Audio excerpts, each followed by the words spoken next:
भारत आज से वंदे भारत मिशन की करेगा शुरुआत। गैर मुमालिक में फंसे तकरीबन 15,000 भारतीय आएंगे वापस। 7 दिनों में 13 मुल्क से भारतीय 64 हवाई जहाजों और 3 बहरी जहाजों में वापस आएंगे।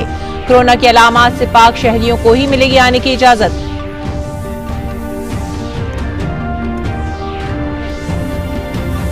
चीन से सारी दुनिया इस समय कोरोना की वजह से नाराज है, लेकिन चीन अपनी हरकतों से बाज नहीं आ रहा।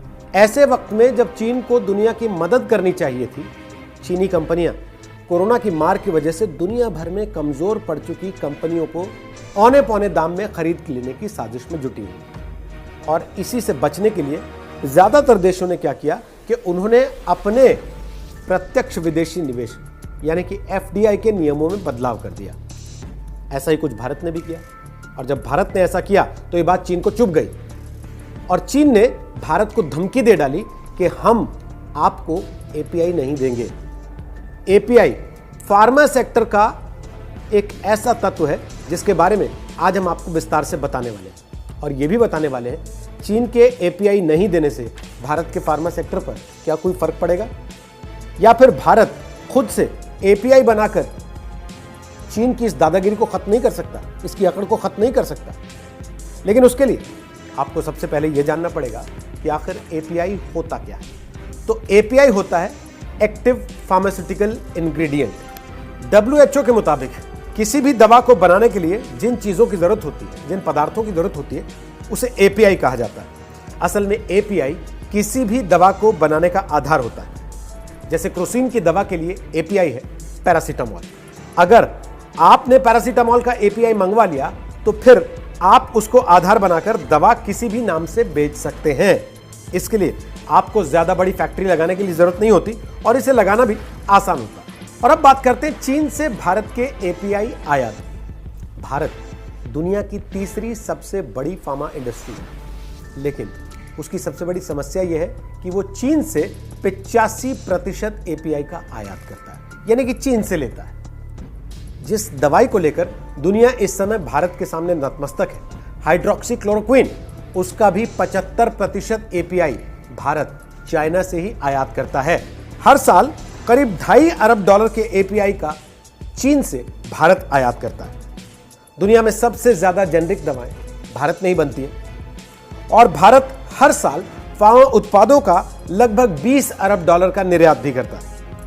अब आप खुद ही अंदाजा लगा सकते हैं कि भारतीय फार्मा इंडस्ट्री API के लिए किस हद तक चीन पर निर्भर करती है।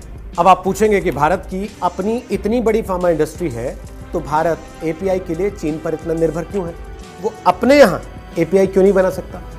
तो इसके जवाब के लिए आपको थोड़ा सा पीछे जाना होगा। पीछे यानी कि अतीत में 90 के दशक में, जबकि भारत API का आयात नहीं निर्यात किया करता था। उसके बाद चीन ने अपने यहाँ फार्मा इंडस्ट्री को बढ़ावा देना शुरू किया।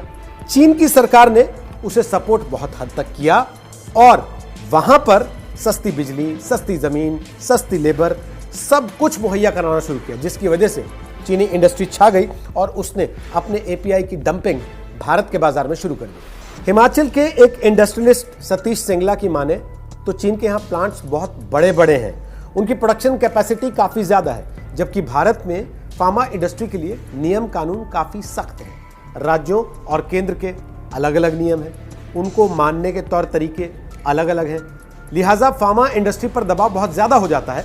इसलिए वो चीन से API का आयात कर लेना बेहतर और मुनासिब समझते हैं। और सिर्फ इतना ही नहीं है, चीन के लिए API का सस्ता कच्चा माल जुटाना भी ज्यादा आसान है। दूसरी बड़ी चीज यह है कि चीन अपने यहाँ बड़े बड़े फर्मेंटेशन रिएक्टर लगाने में कामयाब है, जिसकी भारत में जगह नहीं बन पाई है अभी तक, क्योंकि इंडस्ट्री इतना खर्चा नहीं करना चाहती। और उससे भी बड़ी बात यह कि भारतीय दवा उद्योग वो रिसर्च एंड डेवलपमेंट पर बहुत ज्यादा पैसा नहीं लगाना चाहता। तो क्या भारत कभी भी API के लिए चीन पर अपनी निर्भरता खत्म कर पाएगा? इंडियन ड्रग मैन्युफैक्चरर्स एसोसिएशन के प्रेसिडेंट महेश जोशी कहते हैं कि ये एक लंबी प्रक्रिया है, रातों रात ऐसा हो पाना संभव नहीं है। चीन के पास बहुत सारे प्लस पॉइंट्स हैं, उनके पास सस्ती जमीन है, उनके पास सस्ती लेबर है, उनके नियम कानून आसान है। भारत में सबसे बड़ी समस्या है इस मामले में आड़े आने वाले प्रदूषण से जुड़े मानक, नियम कानून और साथ ही साथ जमीन अधिग्रहण के लिए सामने आने वाली समस्याएं।